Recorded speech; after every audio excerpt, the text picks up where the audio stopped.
유영교에서 유영교회로 오늘의 묵상입니다. 오늘은 마태복음 15장 1절에서 3절까지 말씀을 묵상하겠습니다. 성경 말씀을 보겠습니다. 그때에 바리새인과 서기관들이 예루살렘으로부터 예수께 나아와 이르되 당신의 제자들이 어찌하여 장로들의 전통을 범하나이까? 떡 먹을 때 손을 씻지 아니하나이다. 대답하여 이르시되 너희는 어찌하여 너희의 전통으로 하나님의 계명을 범하느냐? 예수님 당시 바리새인들과 서기관들에게 있어서 중요한 불문법이 있습니다. 지금 바리새인들과 서기관들은 예수님의 제자들이 떡 먹을 때 손을 씻지 않고 먹는 것을 보고 장로들의 전통을 범하였다고 말하고 있습니다.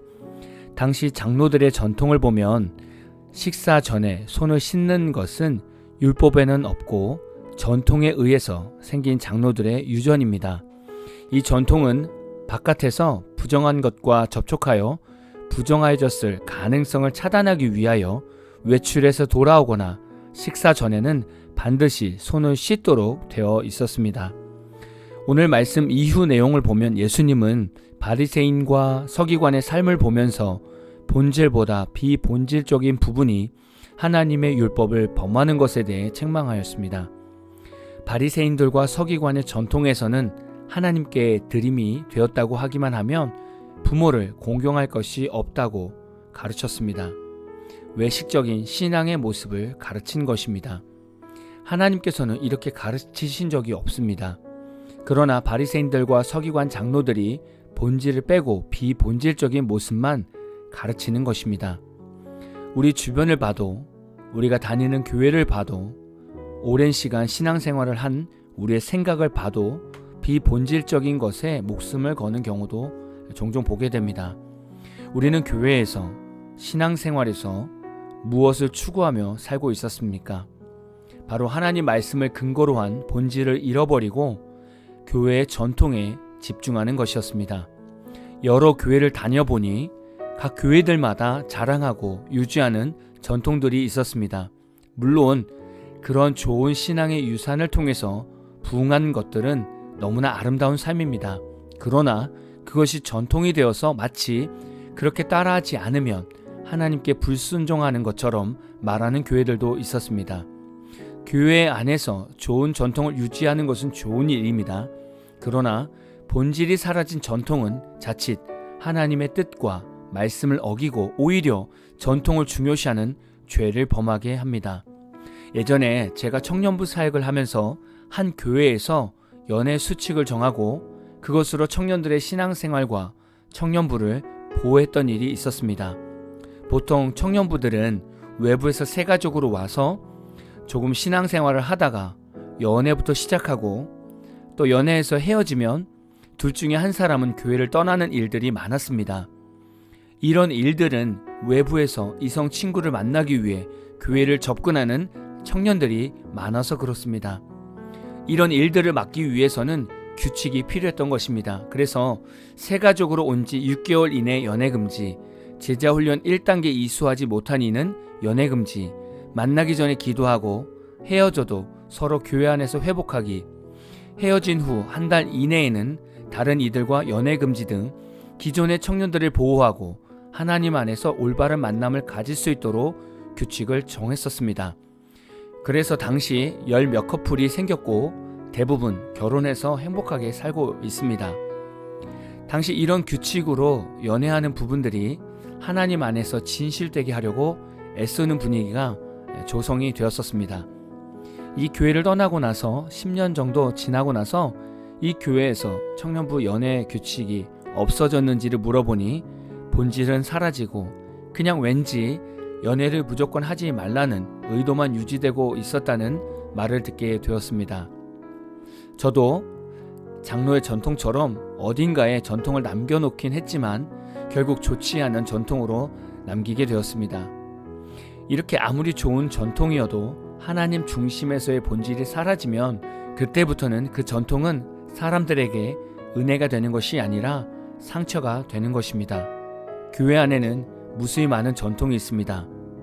저희가 입버릇처럼 쓰는 단어가 있죠. 저도 이 말을 고치려고 한참 애썼던 기억이 납니다. 바로 원래라는 말입니다. 우리 교회는 원래 이렇게 했습니다. 우리 교회는 원래 이렇게 장로를 세웠습니다. 우리 교회는 원래 이렇게 찬양합니다.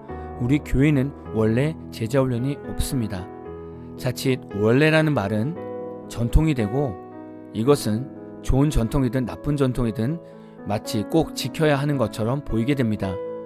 원래라는 말 안에는 그동안 그 교회를 목회하던 목회자의 사명과 성향과 달란트와 장로들의 주관이 묻어있는 경우가 많습니다. 그 목회자의 성향상 할 수 있는 것을 해오고 할 수 없는 것을 하지 않았기 때문에 원래라는 것이 생기는 것입니다. 그러나 이것이 모두가 하나님이 원하시는 일이라고 볼 수 없습니다. 그것은 하나님께서 그 당시 담임자를 쓰시는 과정에서 사용했던 방법과 사명과 재능이었습니다. 담임자가 바뀌고 장로들이 다시 세워지면 그 세대에 맞게 하나님은 다시금 일하시고 다시금 방법을 제시하십니다. 우리가 하나님께 이렇게 순종을 한다면 전통 있는 교회에서 원래라는 말은 사라지고 네, 순종하겠습니다 라는 아름다운 교회 분위기가 생길 것입니다. 여러분의 생각에는 교회 전통 중에서 어떤 것에 영향을 받고 계십니까? 하나님의 말씀이 무엇보다 중요함을 다시금 묵상하십시오. 말씀을 근거로 하나님께서 자신의 주권과 권위를 가지고 일하시는 부분에 교회와 목회자와 중직자가 순종해 가는 것이 가장 아름다운 교회를 세우는 길입니다. 혹시 자신들이 다니는 교회에 본질이 사라진 잘못된 전통이 있다면 먼저는 하나님께 기도해 보십시오. 정말 이런 방법이 하나님 보시기에 맞는 일이었는가? 그리고 하나님 보시기에 옳은 일이 아니라고 마음에 감동이 있다면 여러분부터 생각과 마음을 고치십시오. 그래야 병든 신앙생활을 하지 않습니다. 말씀으로 오늘도 건강한 신앙인이 되시기를 진심으로 축복합니다. 오늘 마무리 찬양은 유경곤님이 부르신 나의 나된 것이라는 찬양입니다. 찬양 후에는 잔잔한 연주곡이 있습니다. 말씀을 생각하면서 기도하는 시간을 가져보십시오.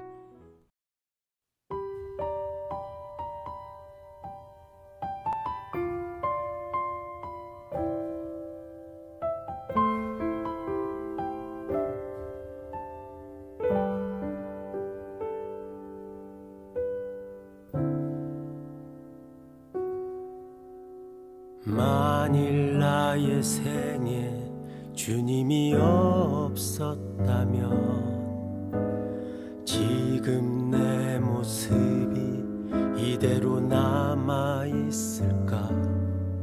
끝없이 솟아나는 슬픔과 뜻모를 외로움으로 내 영혼 어둠 속을 헤매고 있진 않을까?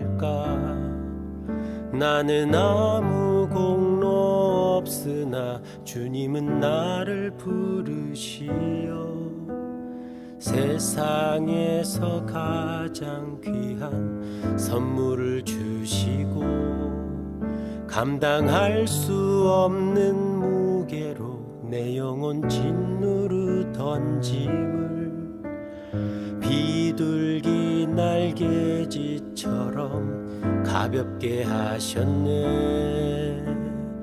나의 나 된 것은 오로지 주의 은혜라. 나의 공로로 되어진 것이 전혀 없도다. 나의 나 된 것은 오로지 주의 은혜라. 그는 내 영혼의 주인.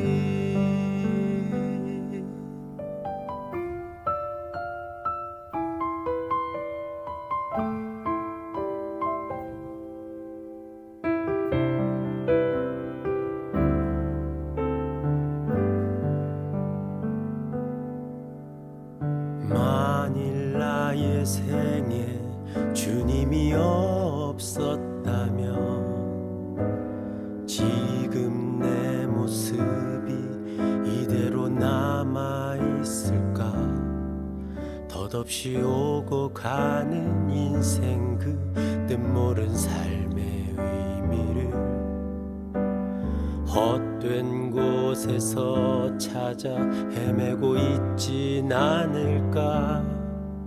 나는 갈 길을 몰랐으나 주님은 나를 이끄시어 가장 복된 삶의 길을 가르쳐 주시고 거절할 수 없는 부피로 다가온 사랑의 주님, 그의 생명의 빛에서 나는 거듭났네. 나의 나 된 것은 오로지 주의 은혜라. 나의 공로로 되어진 것이 전혀 없도다. 나의 나 된 것은 오로지 주의 은혜라. 이제 나의 생명, 나의 영혼, 나의 몸